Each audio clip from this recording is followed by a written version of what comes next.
Hello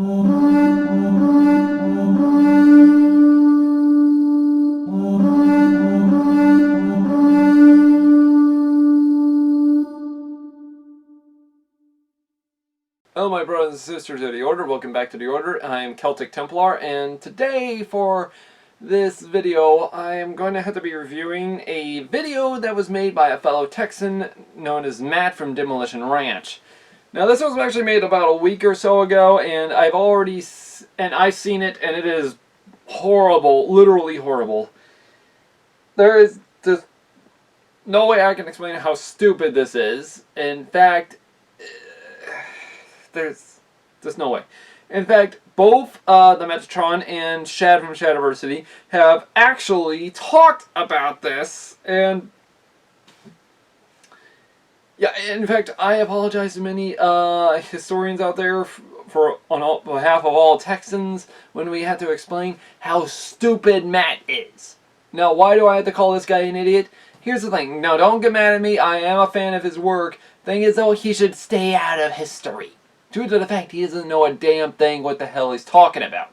And in fact, here is a major thing I have to put out there. The armor he's using is not even...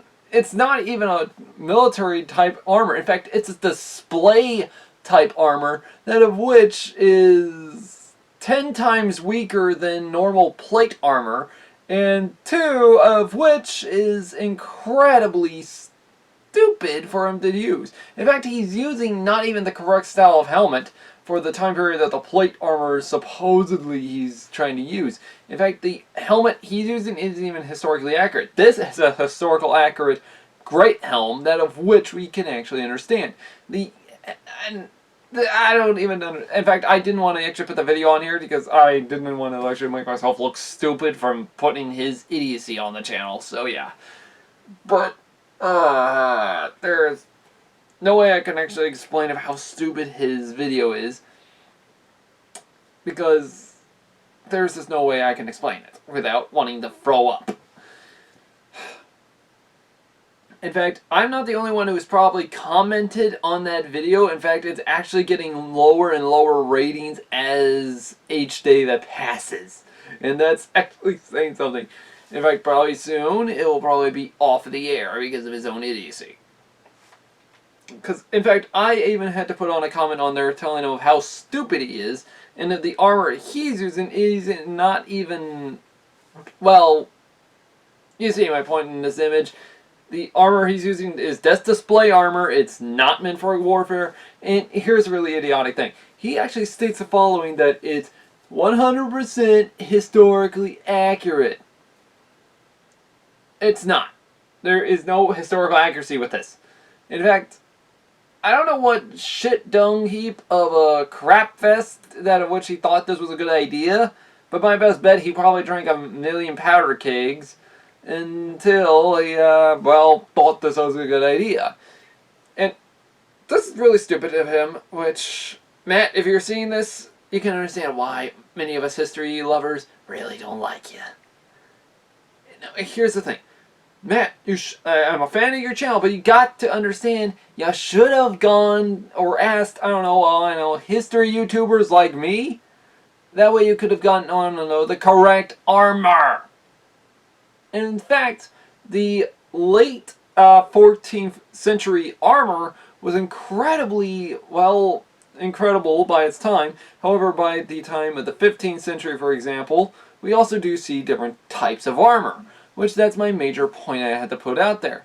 In fact, if we do take a look at, say, the time period of the 14th century, we do see, well, or as a lot of people call it, the 1300s, we actually do see plate armor evolving. And the thing is, late plate armor by the time of the late 14th century was incredibly, well, a man in suited armor. And in fact, here's a major point I had to put out there. The suit of armor was bulletproof. Now, I hear many of you already, Templar, it's not bulletproof. That's where you're wrong, actually. Especially if we take a look at the 100 Years' War. In fact, back then, during the medieval period, people had guns. That's right. Our ancient ancestors had guns, firearms. They were known as hand cannons. In fact, I have a video on it. I'll leave a link down below if y'all are interested in seeing all the weapons that they made. You know, in truth, here's the thing. The original projectile was fired from these things wasn't a bullet, it was actually a dart, which that's the best way I can explain to you of what the hell it is, and which would have been shot out of the damn thing and pretty much would have actually impacted the person. However, it would have actually done a lot more damage than a real bullet. Now, here's a major thing I also have to put out here. As you can see, hand cannons back then were incredibly dangerous. And the fact is, they had enough kick power to them that would be near identical to that of a 12 gauge shotgun shell of a slug. So, it doesn't matter if you're getting shot by something like that. In fact, over the years though, they would evolve to getting a little bit more of a kick. It's technically somewhere near over a 30-06 bullet that's fired from an M1 Garand rifle. Now, here's the thing. If y'all understand how heavy that is heavier than a 30-06. And 30-06 rounds are incredibly dangerous. If you get shot with one, you're technically dead in one shot. The same could be said about that when you take a look at two firearms in history, such as the Springfield Trapdoor and the Martini Henry, who of which were black powder firearms, but yet, actually, fired a heavy-duty concussive round that when shot, it stated it could kill a buffalo or a rhino. Now, if it can kill one of those bad boys with one shot, you can see how good of a gun it was. Thing is, though, that's my major point. And in fact, guns prior were incredibly heavy-duty enough that they could easily kill a person with one shot. Comparing that to, well, mostly modern firearms. In fact, we could pretty much still get up and actually keep fighting, which is kind of why I'm kind of disappointed why we got rid of our firepower when it came to a good firearm. Now, don't get me wrong, I don't want to actually start talking about firearms in this, but you gotta understand, I have to so that we can understand this. Now, medieval hand cannons and matchlocks and flintlocks were heavy-duty concussive rounds. In fact, the most identical round we can see of a heavy-duty bullet, as I stated, would actually be fired from a, well, Springfield Trapdoor or Martini Henry, which were stated to have had the heaviest rounds during that time in history. And the thing is, it's only by the time we start going to bolt-action rifles is when the bullet starts to downgrade itself. And so, however, the 30-06 round that's mainly fired from a Springfield, BARs, 30 caliber machine guns, or including M1 Garands, pretty much those rounds were heavier than a 7.62. However, the bullets that were fired from the Martini Henry and Springfield, they were slightly heavier, and they were mostly black powder. However, then they were then switched over for smokeless powder. But that's my major point. So, what does this mean? Well, this means a lot of things. One, plate armor can actually stop bullets. And in fact, we can actually see this in a series of Deadliest Warrior. In fact, Deadliest Warrior actually proved this by firing a flintlock pistol, I believe it was, on a breastplate, and as well also firing then a blunderbuss. However, the blunderbuss only managed to get through the plate armor. That's because it went for the gaps in the plate armor, such as in the neck and the arm. In fact, that's actually where we see it bleeding. In fact, all in all though, we don't see any damage to the breastplate at all externally. So that gives us a good point. And in fact, by the very late medieval period, plate armor was still being used even when guns were actually starting to dominate the battlefield. In fact, Matt even goes on in his little episode that's stating that back then they didn't have firearms. That is totally idiotic, as I state. In which, this is why we should not allow idiots to get their hands on history. Because they don't know what the fuck they talk about. Now, I know many of you already are going to say, I think, well, you shouldn't be talking like that. Here's the thing. Watch the video, then watch mine, and you'll see my point, why I have to talk like this.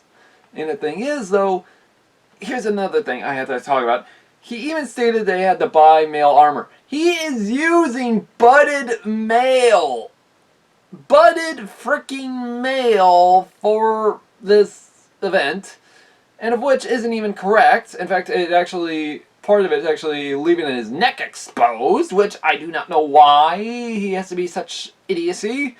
But unfortunately, I can't even talk about it without wanting to throw up. And then there's also the shield. The shield he has is made of metal. Which, no! Wrongo! Heater shields like this were made out of wood. Wood! Not metal. In fact, I could already see where he bought this thing. He probably bought it off of Amazon or eBay, and it said 100% historical medieval armor. That's probably what it said. In fact, I have to agree with the Metatron. In fact, he probably saw the same damn thing of him seeing this and thought, oh, this is going to be perfect. And it's like, no, just no. Because, one, he kind of goes off of the cheapest crap out there, and he doesn't realize how stupid he is. Hell, he could easily just go to a site that of which makes the armor for good prices. It's not that hard. Because, trust me, I myself have actually dealt with some idiotic sites that sell me fake crap. So, you see my point. But, Demolition Ranch, Matt, you just delete that episode before you, in the process, fuck up some kid's mind and making them think that is true. And true, it's not. And in fact, during the medieval period, most people actually preferred using the bow and arrow because it still had nearly the same kick, or even over a kick, that of which we normally see with firearms. And in fact, I've actually seen Todd from Todd's Workshop actually have a standoff with a sandbag, and actually the crossbow bolt went through the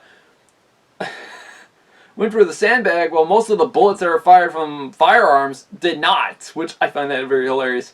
Which I'll leave a link down below for y'all if you want to see how great a power that crossbows and medieval war bows had. And in fact, medieval plate armor was effective enough to stop being weapons that it was still being used long after it was supposedly ineffective. In fact, here's what I find really idiotic about Hollywood and idiots that don't know history and such. They don't know that plate armor was still being used up until the Napoleonic Wars. And in fact, here's a major reason why plate armor, well, stopped being used. Plate armor was, well, still being used in the military, as we can see, but the thing is, it started to downgrade over time and time again. Especially if we can understand why. What was it? Well, it wasn't firearms that did it. It was the cost. In fact, many of you might start saying, Templar, what do you mean by the cost? Here's the thing. Imagine, say, buying plate armor, for example. Plate armor is not actually cheap. Well, not, you know what I mean.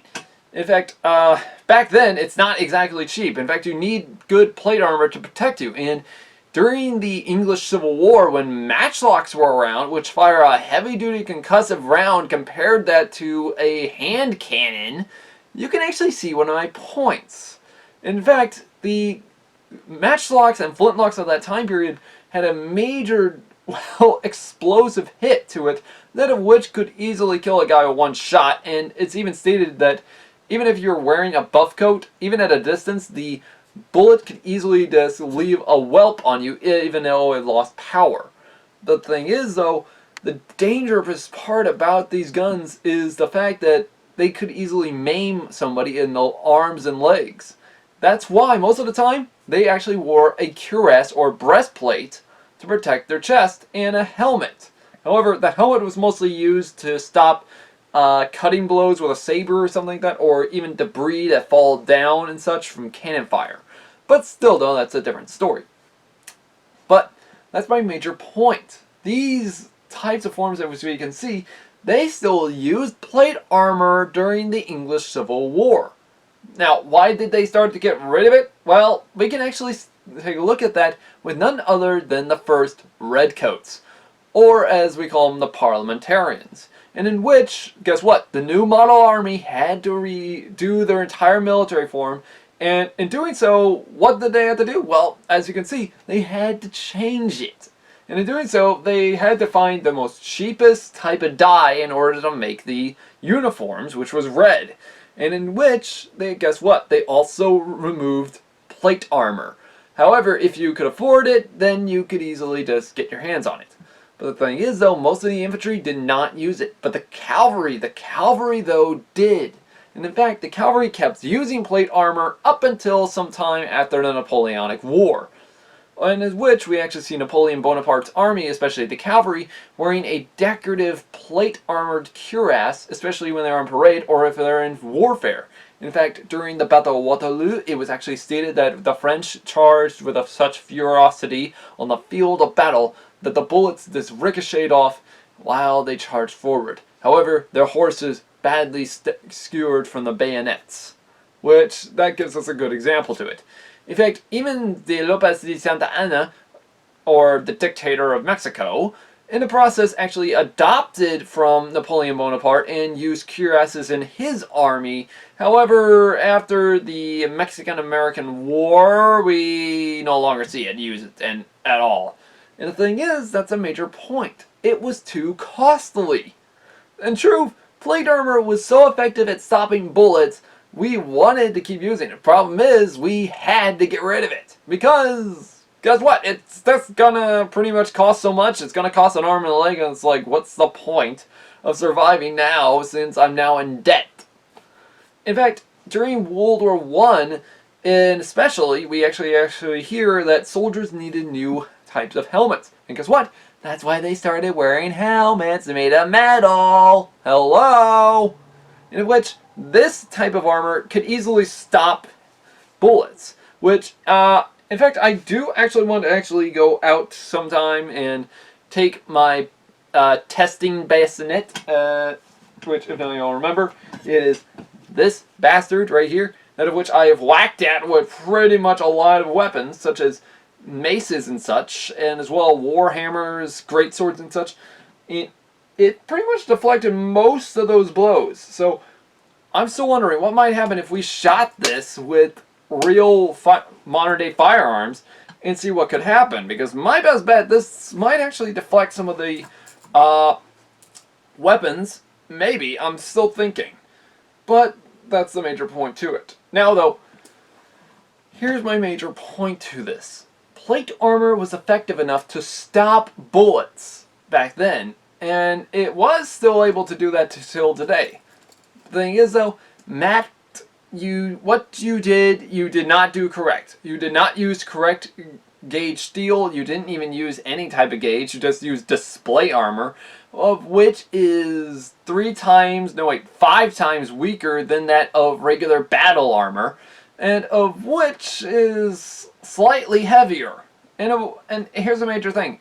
No one is gonna pretty much actually want to listen to this garbled idiocy unless you're really stupid. Now, I hear many of you already, Templar, you should let him go on this. Yeah, no, I should not. Trust me. As I said, take a look at the damn video and you see my point. But now, this is a major point I had to put out there.